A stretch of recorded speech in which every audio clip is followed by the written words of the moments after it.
Ladies and gentlemen, please welcome Andy Grove.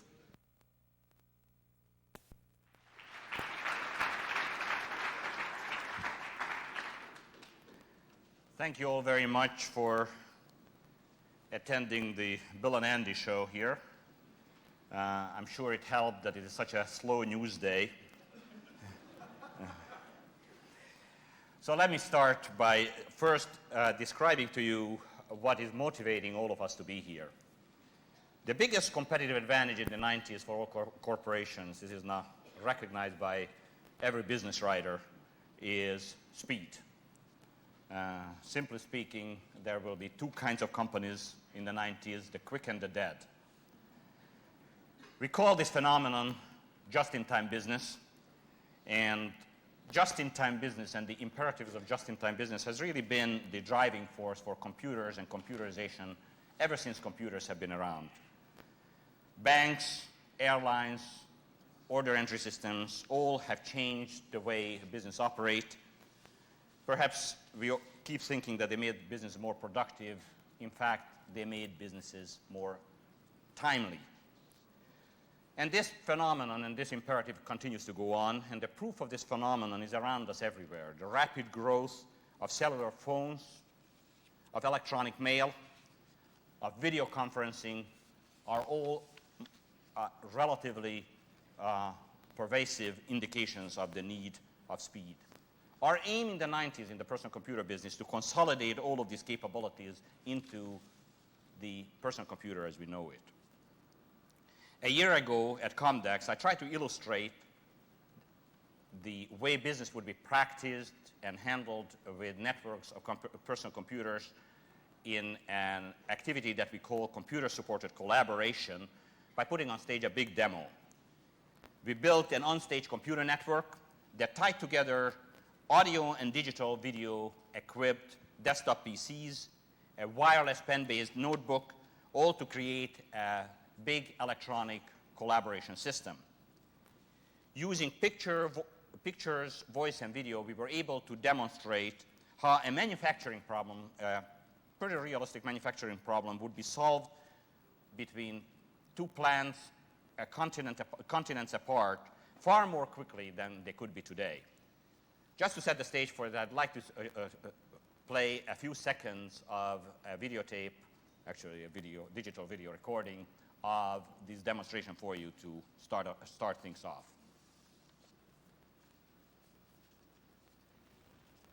In order to help identify what is causing a mysterious yield decline at a new fabrication plant in Ireland, Jim O'Hara, the manufacturing manager, acquires a scanning electron microscope photo and chemical analysis of the problem chip.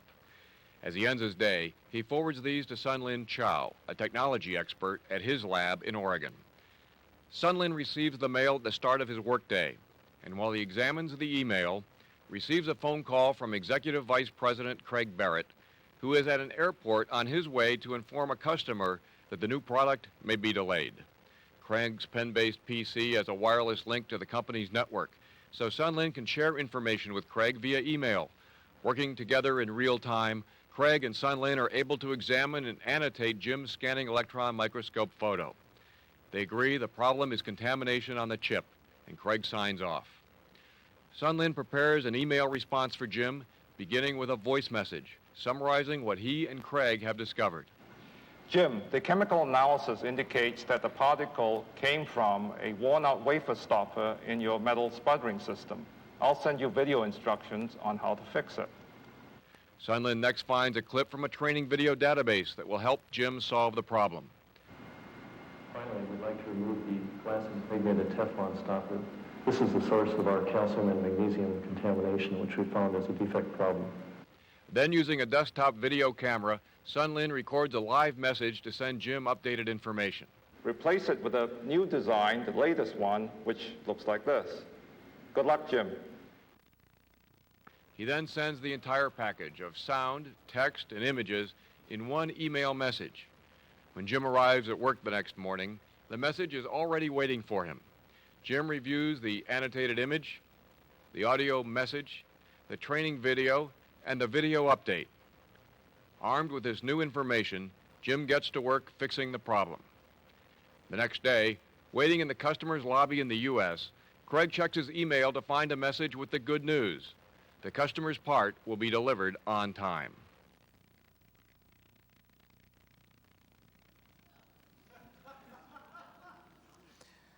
This demo was intended to show how just-in-time business can take advantage of natural data types, sound and video, that can be embedded in the communication process between network personal computers.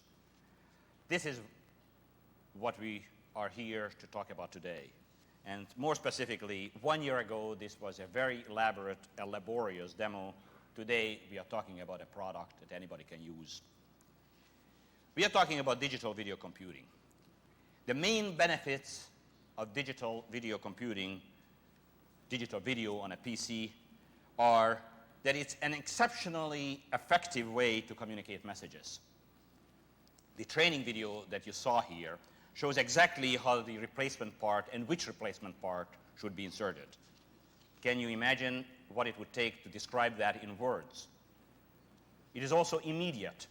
It allows a situation to be captured without any lengthy preparations.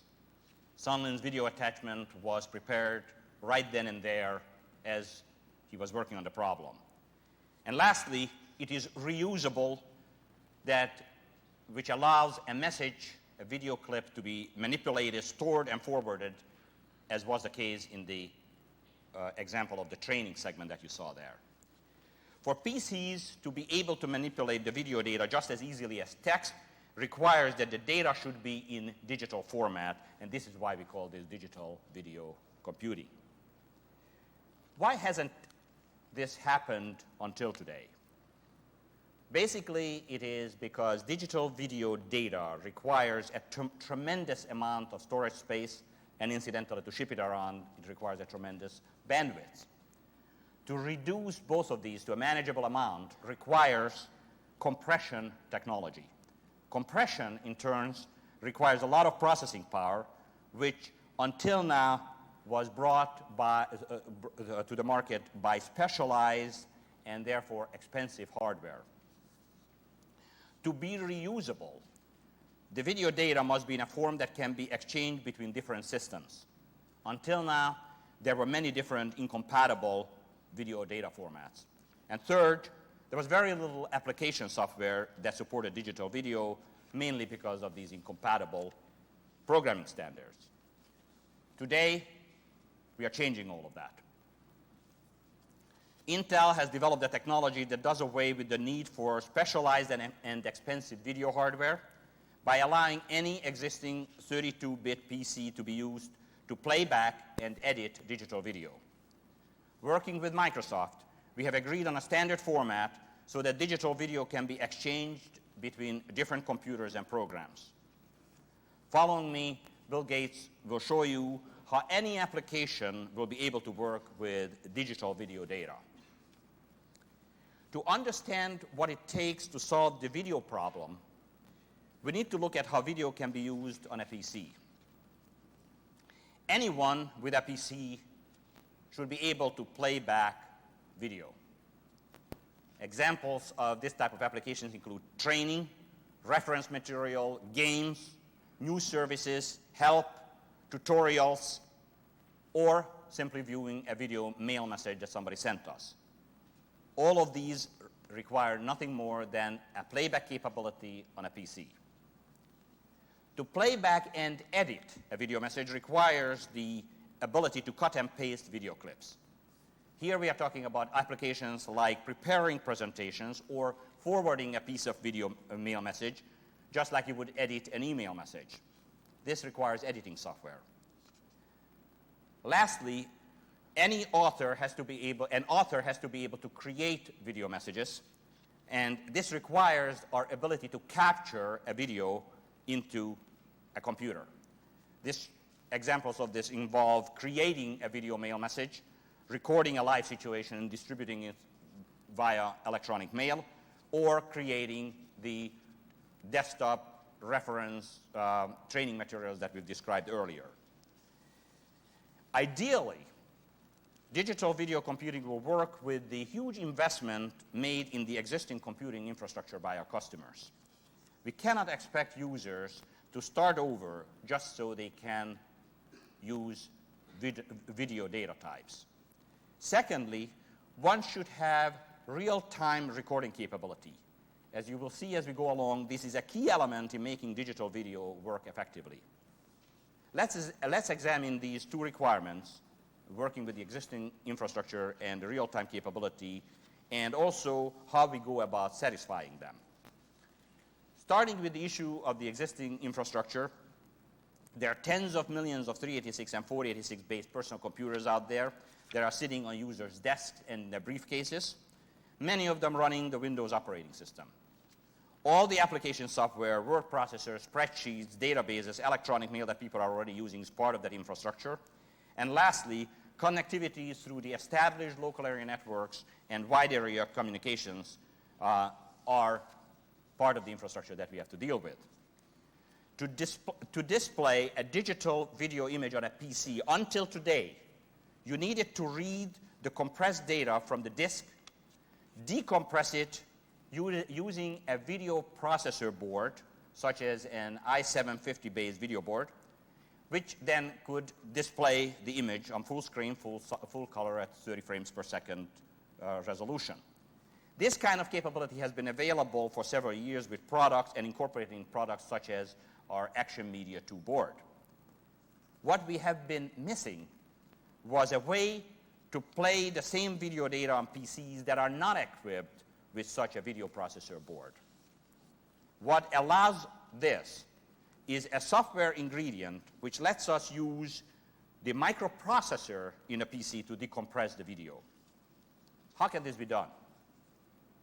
By only decompressing as much data as the available processor power allows.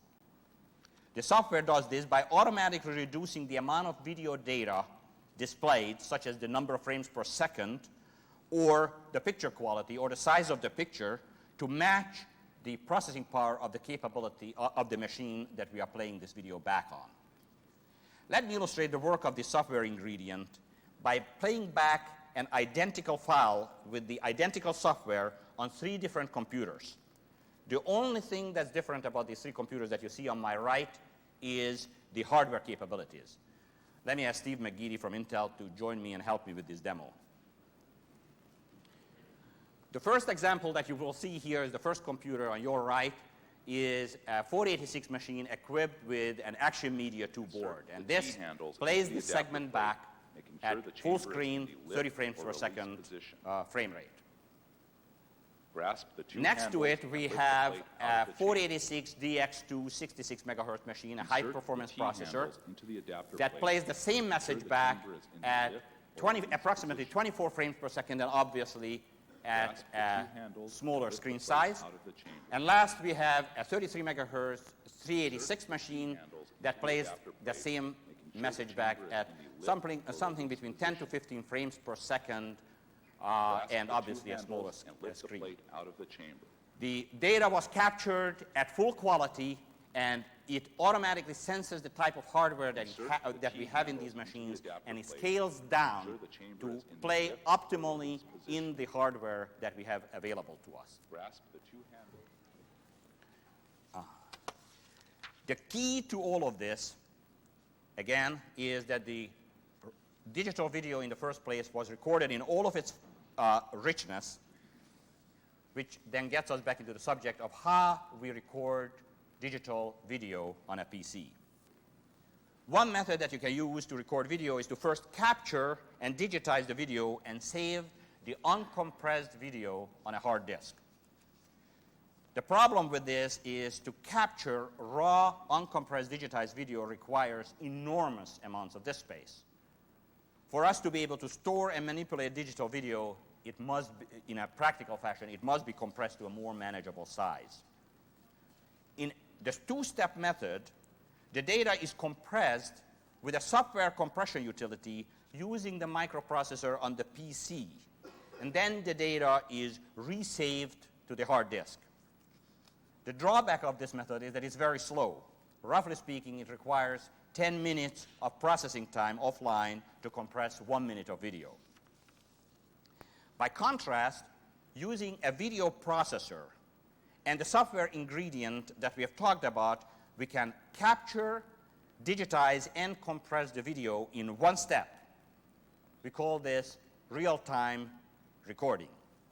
And I will demonstrate this to you, but I will need the expert assistant of a person who will come up here and do a cameo role prior to his real appearance. Bill, would you please come on stage, please.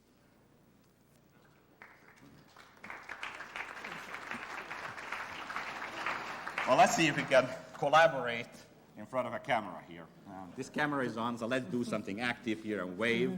A high five, Bill. Another one. Another one. Thanks very much. He'll be back. So let's see what we have done with this.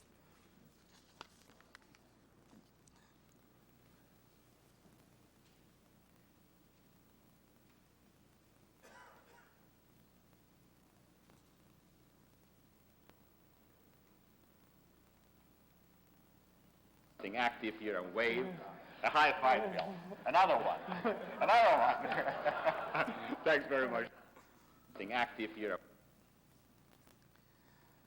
What we are here today to announce together is the result of a technology collaboration between Intel and Microsoft in which we have incorporated the software ingredient that I have just described into a product for the Windows operating system. Intel's contribution is a digital video software technology that allows the identical video data to play back on any Intel 386 and Intel 486 PC and on i750 based booster boards. By adopting the standardized Microsoft AVI file format, digital video can be exchanged easily between different PCs. In a little bit, Bill will come back here again and describe Microsoft's work, which resulted in a retail product that will allow video to be integrated into standard Windows applications. Intel's software ingredient is called Indio Video Technology. Indio technology is a software-based technology that turns any 386 or 486-based PC into a digital video playback system. Indio technology provides full-screen, full-motion playback when it is used in conjunction with booster hardware used on the video processor board that we described. And today, IBM and NCR are bundling this Action Media 2 board with their PCs. A real-time developers kit, which includes an Action Media 2 board, is available from value-added resellers.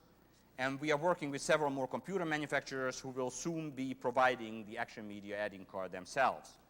Next year, Intel will introduce digital video products that will be available through PC retail channels and provide the same function. Indio technology also permits this real-time single-step recording with an i750-based capture board and a camcorder. But mostly, what it provides is this characteristic that the video file can sense the type of hardware you have and scales itself to play on any kind of machine. And I really mean any kind of machine. And just to illustrate this point,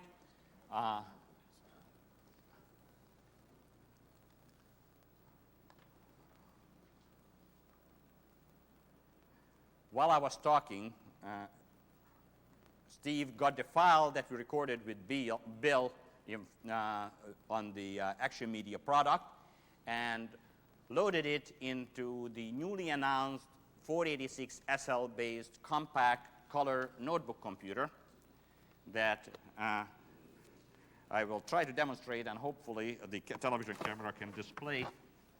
I don't know. Can you see it?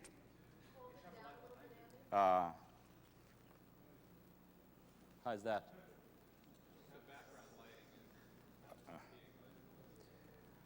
Well, I'll tell you what. I'm going to walk down here and let you see it.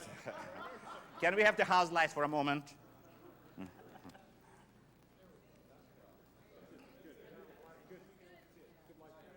Renee. Okay, come on. Oh. Oh, you got it there. All right. Now hold it. Let's continue with that. Let me assure you there is absolutely nothing video-related built into that machine. It's standard garden variety color notebook using a 4086 SL, introduced on Monday. The real-time capability that we've been talking about will become the foundation on the long-term use of the PC as a communications and collaboration tool. This clearly requires the real-time recording and exchange of data, and of course it has to have the video integrated into the existing infrastructure that we talked about. By being able to compress video in real time, a new capability becomes possible for our PC infrastructure, desktop video and data conferencing. And again, I would like to demonstrate this by showing you a brief clip of a demonstration that we did at our last annual meeting a few months ago, in which we conducted a live video and data conferencing between Phoenix, location of our annual meeting, and Tokyo.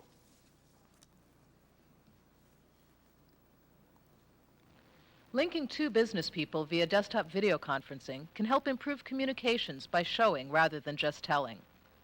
We're proud of it in Princeton, and I'd like to show it to everyone.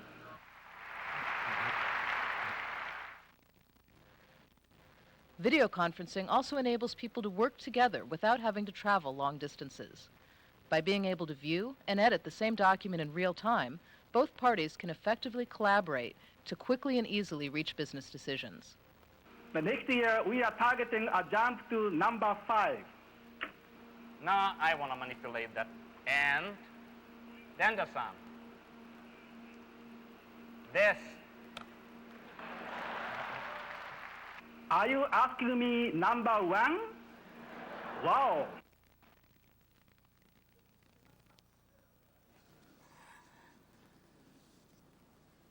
I think it should be intuitively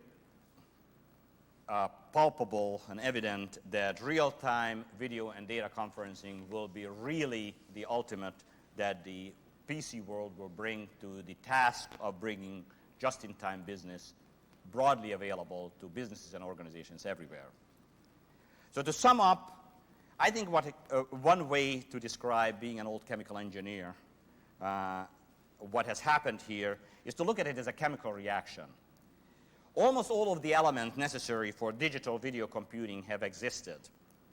There are tens of millions of low-cost, powerful 386 and 4086-based personal computers out there. I'm told there are something like 16 million copies of Microsoft Windows and millions of Windows applications out in users' hands. There are growing numbers of networks and networked PCs, and there is the i750 video processor to provide the real-time capture of digital video data. India technology is the key ingredient that will ignite, in our hope, this chemical reaction and bring digital video computing into the hands of every PC user. And I would like to go on and ask Bill Gates to explain to us and show us how Microsoft will deliver an end-user product based on this capability. Please help me welcome Bill Gates, Chairman of Microsoft.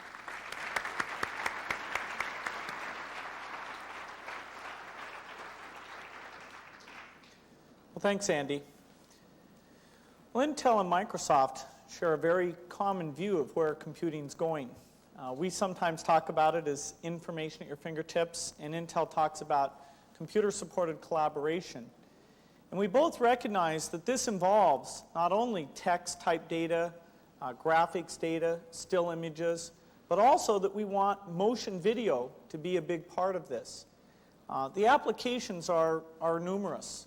Tutorials, sales catalogs, education, mail messages, presentations. In so many ways, you want to be able to capture natural video and include that into the interactive experience of browsing for information. Well, it's a very difficult thing to do, and it's only through the power of advanced semiconductor technology, faster processors and special chips, through the miracle of well-designed software and through the creation of standards for all of these things, that we can pull digital video into the mainstream and make it part of what the PC delivers. It's our belief that digital video computing begins today. That is, that we've got all the elements now that will allow people to immediately begin use of all the various types of applications. Over 90% of the installed base of Windows-based machines use the 386 processor.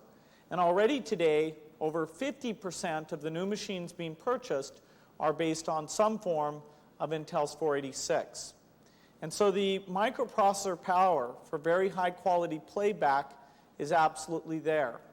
All we need to do is get the software infrastructure put together, get the right kind of capture tools out there, and all of those tens of millions of users will be able to tap into that. In fact, I'd like to do a quick demonstration. The key point of this is that today's applications can work with digital video. Part of our vision in creating an architecture called Object Linking and Embedding, or OLE, was that video would be one of the key data types. We're going to do this with the little application we put together. It took about a day to write this application. It was actually built in Microsoft Access. You'll be hearing more about that on Monday at Comdex when we formally introduce it.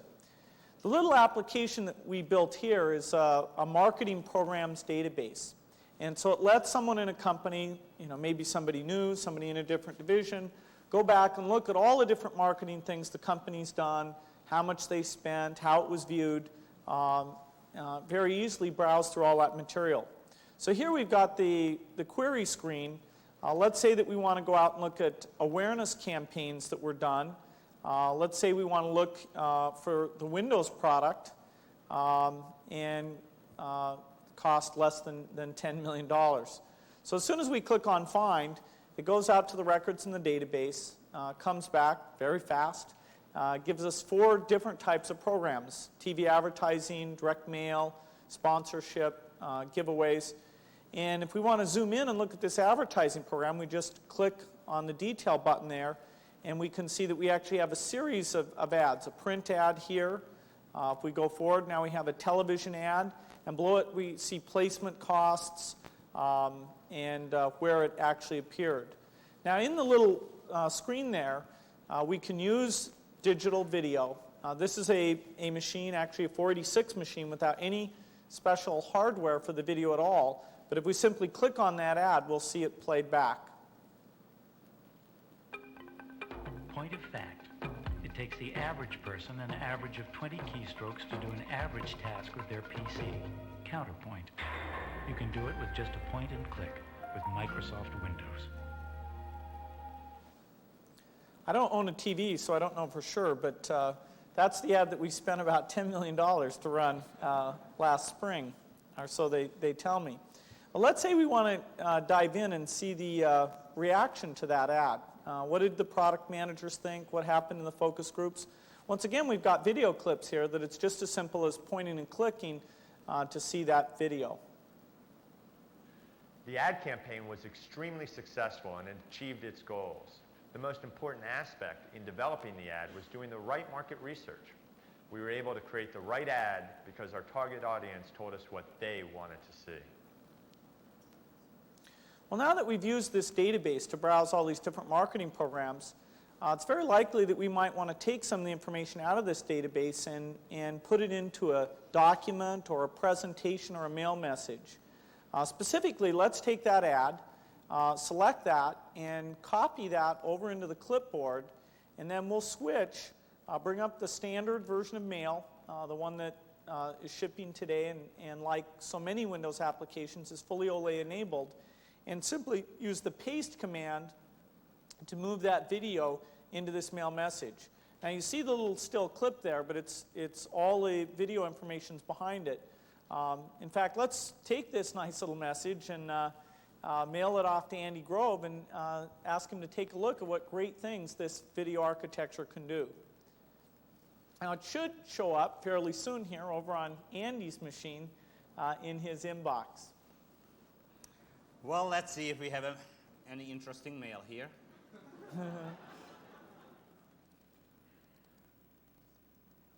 Let me see what I have in my inbox.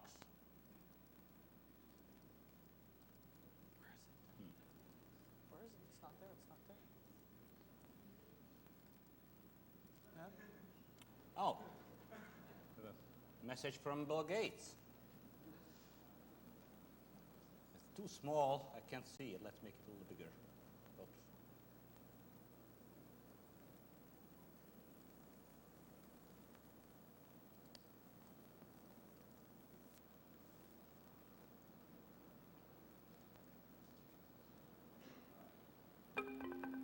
Point of fact, it takes the average person an average of 20 keystrokes to do an average task with their PC. Counterpoint. You can do it with just a point and click with Microsoft Windows. Well, let's see if we can reply to Bill on this one.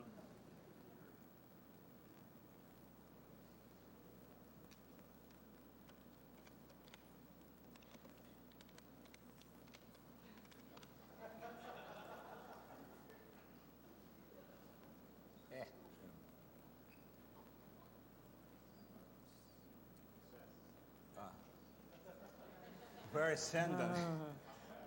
Oh, Oh, right I'm there. sorry. Right. Exactly. Great. I'm a little novice, a little bit of a novice on this one. Well, as you saw there, the video went across in the electronic mail, but because the PC that Andy had was equipped with the Indio hardware technology, he was able to enlarge the video clip and see it in any size that he wanted to. So those are standard applications. No special work was done to enable those applications. In fact, every application out there that has OLE support is ready to take advantage of digital video. We see digital video playing a role throughout the entire Windows family. We're constantly expanding that family. At the high end, of course, we'll have Windows NT that will support digital video. We expect to see lots of these high-end servers. One of the key data types that they'll be storing and delivering at high speeds to desktop machines is digital video databases. As you move throughout the Windows product line, you'll see lots of desktop users sending mail around, doing presentations, and even at the very low end, where you have portable devices or now with what we call modular Windows, the ability to do very inexpensive machines that might connect to a TV set. We also see digital video being important there because many of these multimedia titles, CD-based titles, will include motion video clips to bring their information to life. And so this is a feature that spans from top to bottom of the overall Windows architecture.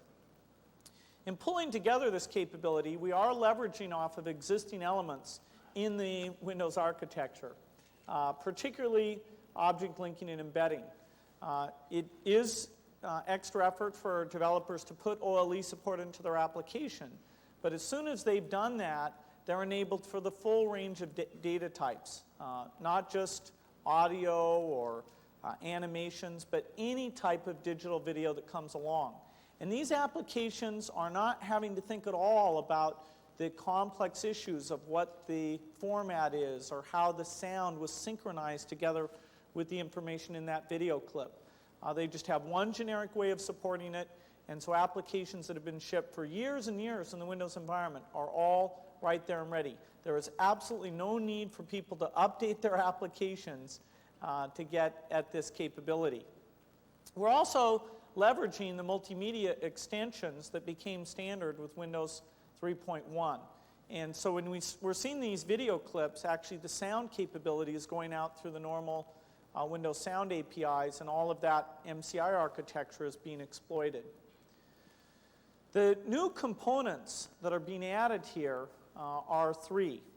First, there's a file format for all video files that hides the differences in various techniques of compression and decompression. There's a standard for how a capture card ties into Windows, and we'll see a lot of those different capture cards. And finally, there's a standard for how the compressor-decompressor, or codec, connects in. And so we can see a wide variety of innovation there including the most important of those, which is the work that Intel's done on Indio. We've been taking this product out to various people throughout the industry during the last year, and we're very pleased at the very positive and strong response we've gotten in terms of industry support. We have people in many different ways who are going to exploit what we've done here, whether it's new CD titles, new types of editing applications, new types of capture cards. It runs the entire range. And in fact, we have over 60 different press releases that have been included in today's materials to give you some sense of the range of very innovative activity out there that's going to bring all of this into the mainstream. We don't see this as being confined to a particular market. We see in business things like the tutorials, the communication, the overall support for presentations as being very important. In education, we see really bringing material to life using motion video. And in home applications, we also think that it's really a requirement where people have been so used to sitting in front of a TV and seeing motion video to have that be one element of entertainment titles, information titles, everything that gets done at that level. In fact, I want to do one more quick demonstration. And in this case, I'm going to take a targeted title that is targeted at consumers. This is the product that Microsoft recently shipped called Cinemania. And what we've done here is we've added support for digital video. In fact, when we do an update of this product, there'll be a new one that comes out every year, we will have lots and lots of these motion video clips. The way that that'll work is very straightforward. Right now we're on the main screen that you use in Cinemania that lets you pick very easily amongst all the different movies that it knows about, over 20,000. Here we'll just fill in the performer field, and let's say we want to look at movies that Jimmy Stewart was involved in. We type a few letters, we see the choice, and just click on Jimmy Stewart. We can see he was involved in an incredible number of movies. So let's further restrict that to the movies that he was involved in that got a 4-star rating. And in fact, that's still a very impressive number of movies, all listed here. But let's pick in particular, since Christmas is coming, It's a Wonderful Life, which he did in 1946. Now, as soon as we select that, it goes out to the CD and pulls in a still image and various types of information showing us the length and the credits. But we can see here on our little remote control device that for this movie we have a little video button. So as soon as we select that, we're taken to another screen that includes the AVI motion video clip. So as soon as we want to see that, we just click on that player and get to see the clip.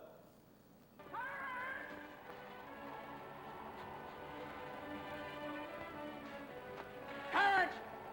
Clarence! Help me, Clarence! Get me back! Get me back! I don't care what happens to me! Get me back to my wife and kids! Help me, Clarence, please! Please! I want to live again! I want to live again! I want to live again. Please, God, let me live again. Well, that's a 386-based PC that's playing that back. So virtually the entire installed base of Windows machines would be able to take advantage of that capability. Well, all of this is embodied in a product that we call Video for Windows. This is the product where the software work that Intel's done with Indio and all the work we've done come together, and that's a product that's available today. To give you some more information about that, I'd like to ask Rob Glazer, who's Microsoft's Vice President of Multimedia and Consumer Systems, to come on up and take us through the specifics.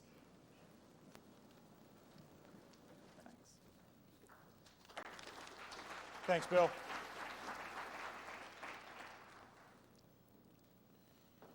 Well, for the past 45 minutes, you've been seeing Microsoft Video for Windows. Every demonstration, all the preparation for all the demonstrations were done using either standard shipping products or Microsoft Video for Windows, which today is a shipping product. Let's look a little bit at the components of Microsoft Video for Windows. It's a set of tools, essentially, for playing, creating, and editing digital video. It includes the capture tool that you saw in the demonstration that Andy Grove did of capturing him and Bill Gates high-fiving.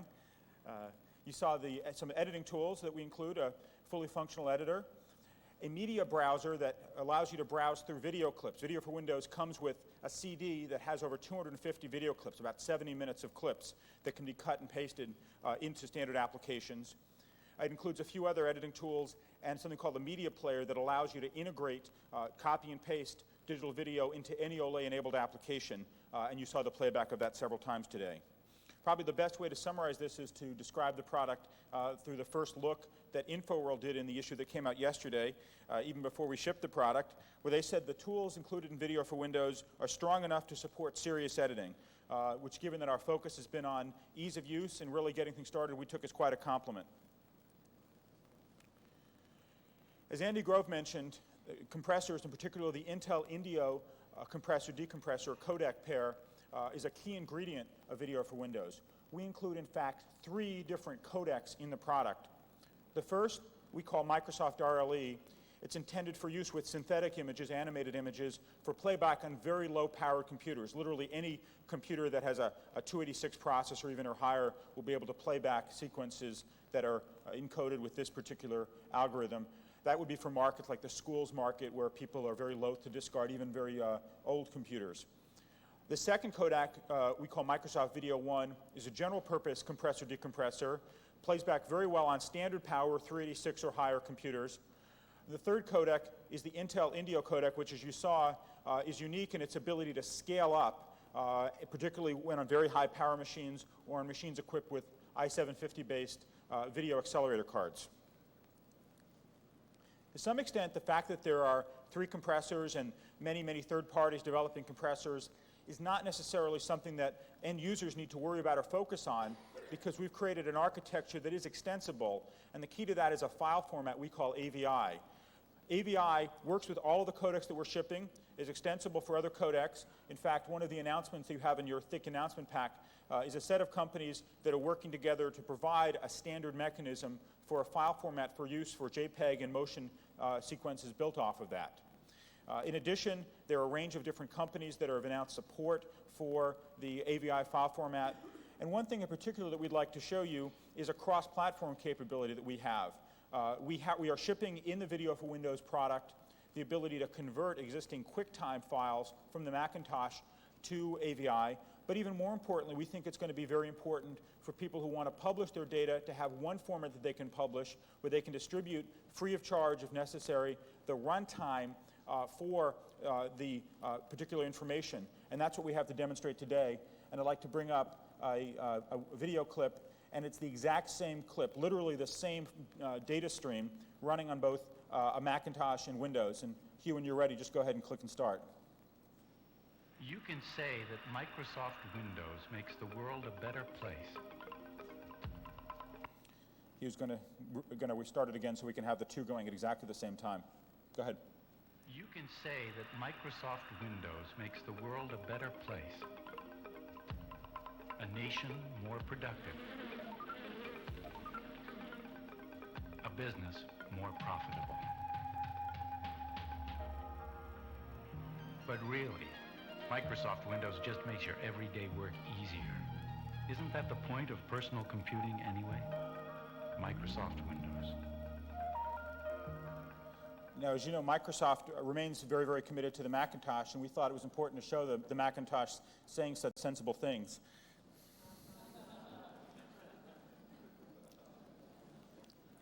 Well, as Bill mentioned, there's very, very broad support that we've been able to pull together in the industry for the Video for Windows architecture. Really spans a range of different product forms. One product form in particular that we'd like to demonstrate is a very impressive early technology demonstration that Adobe's pulled together. I'd like to call up Brian Heckroth, who's the head of all product marketing for Windows products for Adobe. Brian, if you'd come on up and show us a little bit of a preview of Adobe Premiere for Windows.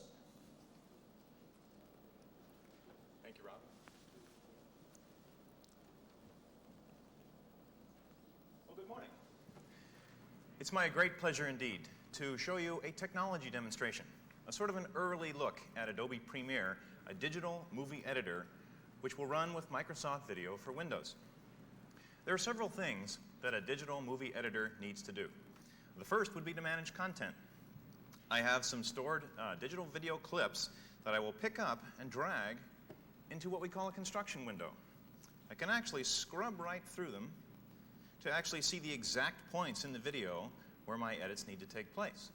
Obviously, the second thing that a digital video editor needs to do is to handle transitions and special effects. I'll drag another video clip into my construction window and show you, yes, indeed, we can do straight jump cuts, which is basically an industry term that says go direct from one to the other. But you might also consider using some special effects that we provide, just like the professionals use. For instance, cross stretch. What I can do is actually bring this digital video effect into my construction window, scrub through, and see exactly what it's going to look like interactively. Another part to video editing is actually being able to superimpose live video or still images on top of my already created project. So I'll drag one more piece of video in, select it, and assign a transparency to it. I'm going to use a technique known as RGB differencing to pick up that color blue and remove it from my image. I can actually go it in either white or black. Once I've got it the way I want it, when I scrub back through this preview, look who's in. So I've actually been able to do,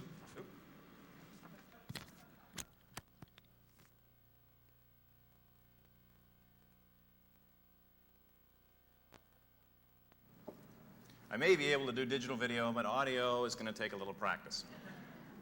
That was my microphone. Well, anyway, you get the idea. What I've been able to do is actually put our friend Jonathan here right into that video, just like your TV weatherman does. So if you've ever wanted to be in commercials, here's your chance. Finally, what I thought I'd do is actually use the hardware zoom on my Supermatch display card, zoom up a bit, and play you a movie that we've created with Adobe Premiere. Fashion modeling looks really easy, but it really takes a lot of stamina.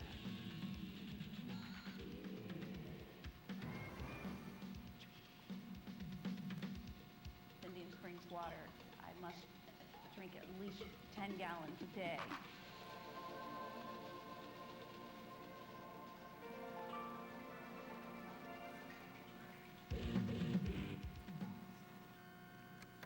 I'd like to leave you with a thought. Video is far too big a part of our lives for it to forever remain a spectator sport. I'd like to thank our friends at Microsoft and Intel for providing a very solid foundation for a tremendously exciting business opportunity. Thank you all very much. Thanks, Brian.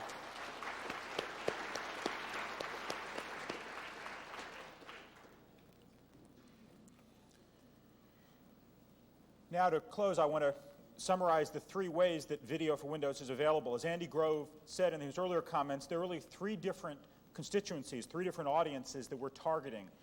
The first are people who are actually going to try to do some editing, manipulation of video content themselves. They may not necessarily be capturing the content, but they would be people who would be manipulating existing content. And that's really the target of our retail product, Video for Windows, which is available today. And I'm very pleased to announce that you all will be getting copies in your press packet as you leave the room today and this afternoon. We are shipping. We went to manufacturing about 1 week ago, and it will start appearing in computer stores this week and next week around the country. That product has a suggested retail price of $199. It's a software-only product that contains all the tools that I mentioned earlier. A second very important group are people who just want to play back video. And we have a special offer for them. Video for Windows is free. We are including within that box that I showed you the right to copy the runtime for Video for Windows and the media player to distribute that with applications or with user content or distribute on any other basis to anybody who is a licensed Windows 3.1 user. So for anybody who wants to distribute Video for Windows information, you have confidence that your customers, your users, your constituents will be able to play back video. All they need is a copy of Windows 3.1, which presumably many millions of them already have. The third form that people will be getting Video for Windows is for the people who will be doing the video capture. Of course, the box that we ship works out of the chute with a variety of leading capture cards, but we're pleased to announce agreements today for packaging of Video for Windows with several leading capture solutions, including the Creative Labs Video Blaster, the SuperMac Video Spigot for Windows, and with Intel products based on i750 technology, including the Action Media 2. These products will be available from now through the end of the year, starting at a list price, depending on the manufacturer, but around $500 for the entry products. So to summarize, the product that we've announced today and that we're shipping, Microsoft Video for Windows, extends Windows to support digital video. The product itself delivers a complete tool set, but perhaps more importantly provides an open extensible architecture for third parties to do what they do best, build great content applications, build high-end tools, and because of the OLE architecture, for 150 or more shipping Windows applications, those applications already automatically support Video for Windows. In our partnership with Intel, we provided a very, very nice, unique, scalable hardware and software assisted playback solution. Additionally, as Andy Grove demonstrated, we believe this is the first single-step capture and compression solution available to the market today that does that all in one fell swoop under Windows. Together, Microsoft and Intel believe that these developments, along with all of the energy and innovation from the third-party community, really will bring digital video computing into the mainstream of personal computing. And with that, I'd like to thank you and bring up Andy Grove and Bill Gates to answer some any questions you might have if we've got a few minutes for that. Thanks.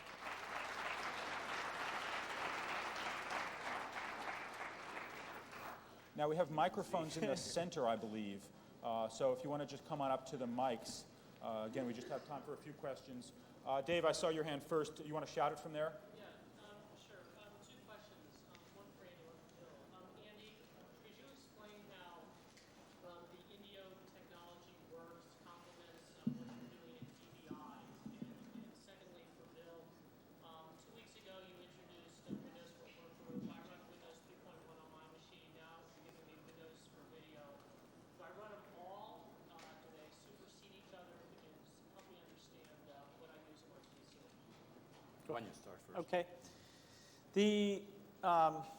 The player that's in this Video for Windows kit will be distributed by anybody who builds applications. For example, presentation packages or CD-based titles. And so you don't have to think of changing your Windows system software at all. It's just that when you install that new application on your machine, it will see, do you already have the media player? If so, it won't install it. If it sees you don't have that, then it's a fairly small little file, a DLL file that it'll actually put into your system directory. And so all future applications that you have with digital video will just take advantage of that one thing. So you don't think of this as upgrading Windows at all. It's the people who do capture and edit that want to go out and buy one of these boards or buy this software kit. But users of video, just go ahead, buy the new applications, or use the player with your OLE-enabled applications.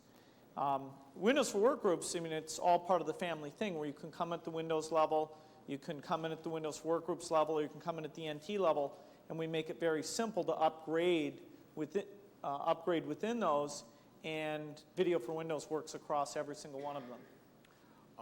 Let me start out by saying that, back to your question, we have been working in the field of digital video in the context of the PC environment for 4 years and did a variety of things. But in order to answer your question a bit more specifically, I'd like to call on Steve McGee, the Director of Software at Intel, to give you a bit more specific answer on the relationship. I think the question was, how does the Intel Indio Video technology complement Intel's DVI technology? Intel Indio Video is a software ingredient in Microsoft Video for Windows that is accelerated by the DVI hardware. So together, Microsoft Video for Windows, Intel Indio Video, and the DVI technology create a complete scalable digital video environment that starts at a very low price point and then can be increased in performance and capability incrementally. And can get digital data into the PC real time. Real-time capture and compression. Okay. Thank you. Okay. Another question in the middle? I'm wondering what are the primary applications from a purely corporate business network standpoint? Is this primarily just yet another take on the desktop video conferencing market, or do you actually see new types of business applications, network applications coming about? Because one of the immediate concerns I see is that you're talking about a different set of requirements in terms of compression and transmission and even maintaining image quality, transmitting stuff over a LAN, perhaps over Windows for Workgroups or LAN Manager, than you are over dial-up phone lines, say. Can I take a crack at that? I see the penetration or the flow of this technology into the business environment in more or less 3 steps or 3 phases. First phase, it is going to enrich existing business productivity applications. You have seen a variety of demo from our friends at Microsoft here, where like the database demo, likewise the illustration of a machine installation that you have seen out of my demonstration here can render a manual or a training film with the inclusion of a relatively short clip far more explanatory and tutorial, and you are using the ordinary Windows-based productivity application. That's phase 1. And this is the type of applications is communications in terms of electronic memos, training, presentations. The second one, which you also see a demonstration of when Bill sent me an email, is messaging. In the same kind of fashion, in inter-office networks, you can send video-enriched messages from one person to the other, as you have seen Bill send me that video clip. And the third one, which is further out in time, when that messaging becomes a real-time communication, you will see the foundation for desktop PC or notebook PC-based data and video conferencing, ubiquitous data and video conferencing between millions of users of PCs. Further out in how much time? Year, 18 months. Right. One thing to add to that is a LAN environment is relatively high speed for these kinds of video applications. You can mail, we're sending mail messages around with video across our LAN very easily. Now, if you get off of a campus where you're going through leased lines, there the data rates, 64 KB, 128 KB, it takes a lot of time to send the message. But within a business LAN environment, where you typically have Ethernet type connectivity, this stuff works great. Thanks very much. Yes, sir, over here. Yeah, I was just wondering for the audio output, just for the playback end user, in their box, they need to have any audio blaster card or anything, or what's the minimum configuration for getting that sound out? I guess I can take that question. The question was, what is the minimum configuration required for sound? It's essentially the emerging standard for Windows audio. You can play back any of these audio clips, I think, on any of the high-volume audio cards, be it the Windows sound system that Microsoft just came out with a couple months ago, or the Creative Labs Sound Blaster, or any of the MediaVision audio cards, or any of a number of third-party cards. Increasingly, companies are starting to actually build that audio capability into their systems. For instance, I guess a very high percentage of the Compact products now ship with what Compact calls business audio, which would be sufficient support to play back all the audio that you heard today. Question over there. Will the media player also play the Indio files and vice versa? And also, what are the plans for MPEG? The question was whether the media player would play Indio files as well as any of the others. It's really important to emphasize that with the AVI file format, all files are the same. All files can be played by the media player, whether they have been encoded with the Indio compressor, decompressor, or any of the other available codecs. So the AVI file format and Indio together give you the cross-platform. That's exactly. Right. Intel Indio Video is built into the It's got system. all 3 of the codecs in that media player. Yeah, there's a trivial, it's an architecture, and so you just add it into the media player. The standard media player we're sending out has the 3 codecs, Video 1, Indio, and a thing called RLE. But that's what you get for free. And somebody could add an MPEG 1. The architecture there is is perfectly fine for somebody doing MPEG as well. We think There is they'll- not one of those in the box today. I think there'll be demonstrations of MPEG between now and the end of the year, and I know for a fact that there'll be demonstrations of motion JPEG at Comdex. Yes, sir, in the middle. Two-part question. First of all, I want to be sure I understand what I saw in the demo. When that clip was played on the Macintosh, that was an AVI file converted to QuickTime. Is that correct? No, it was an AVI file played on a Macintosh. It didn't have to be converted. There's two different features that we talked about. One is the ability to convert AVI files to QuickTime, which is a utility that we provide in Video for Windows. And the second is that we will provide for free the runtime software on a Macintosh for the codecs. And so that was a Video 1 clip, I believe, where we had our runtime software hosted on a Macintosh. All right. My second question is, how do you see AVI coexisting with QuickTime for Windows? Well, I mean, they coexist just fine. It's very typical that the person who creates an operating system and pushes it forward with new features has a coherent message in terms of, for example, the sound APIs that we built into Windows with Windows 3.1. You know, we didn't duplicate those when we did Video for Windows, so you just use the current sound APIs that sound cards connect to.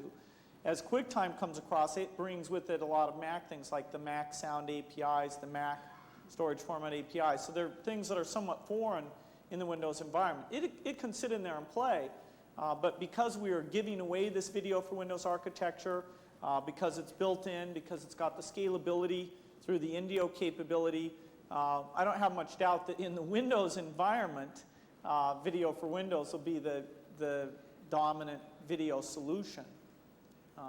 And in Apple's own environment, in the Macintosh environment, I don't have much doubt that QuickTime will be the dominant video solution, even though we're both providing, in the way we're providing runtime on their platform, they're providing one on our platform. There'll be a few people that's very handy, and it's a good thing. But the primary solution will be the one from the provider of the operating system. Is there another question in the middle? Yes. Hi, Rob. I'm sure it wasn't intentional. You didn't give any credit to MediaVision for the codec in MS Video. Could you elaborate a little bit on any of the contributions that may have been significant? I can, or Bill can, if you'd like, Bill, whatever your pleasure is. Basically, this is Steve Scripta from MediaVision, who is reminding me that MediaVision is one of the companies that we've worked with on a number of different fronts on Video for Windows. They make audio cards, and I guess have said they have some plans underway in the video card area as well. And we did a cross-license agreement for some patents that we had and some patents that MediaVision had. And MediaVision did a real nice job, and we are very appreciative that the Video 1 codec includes some of the work from that cross-license agreement. Yes, over here in the front row. Yeah, I understand that the running AVI files on the Macintosh is a technology demonstration. Are you committed to putting AVI on the Macintosh? And if so, when can we expect to see it? I'll take that, Bill, I guess. It was a technology demonstration. I guess we should be clear that everything that Microsoft demonstrated is shipping today, with the exception of that one technology demonstration. It's our plan to bring that to market in the first half of next year, and as Bill said, to have that available on a no-charge basis. And at the risk of muddying the waters a little bit, that uses all of QuickTime Mac calls. So from the standpoint of a Macintosh developer, it just looks like QuickTime.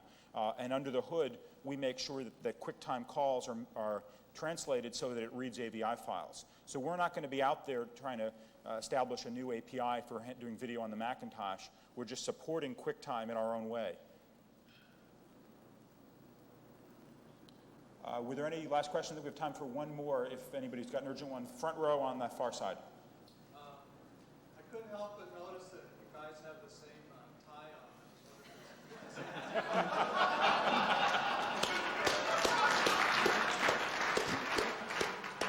That's because my friend Bill has very good taste.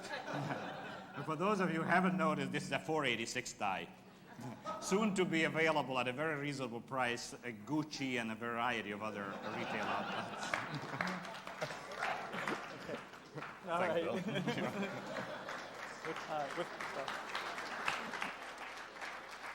With that, I'd like to I'd like to thank everyone for coming and to point out a few things. First, as I mentioned on the way out, we do have copies of Video for Windows for everyone. We also have a demonstration area and a luncheon area in the concert room, which is to the right down this way. The demonstrations are just a sampling of what we're showing. There'll be over 40 different ISVs showing their wares at Comdex, but we wanted to give you a little sneak preview of that. Again, I want to thank everyone for coming this morning, and look forward to having you use Video for Windows and successfully with fun. Great.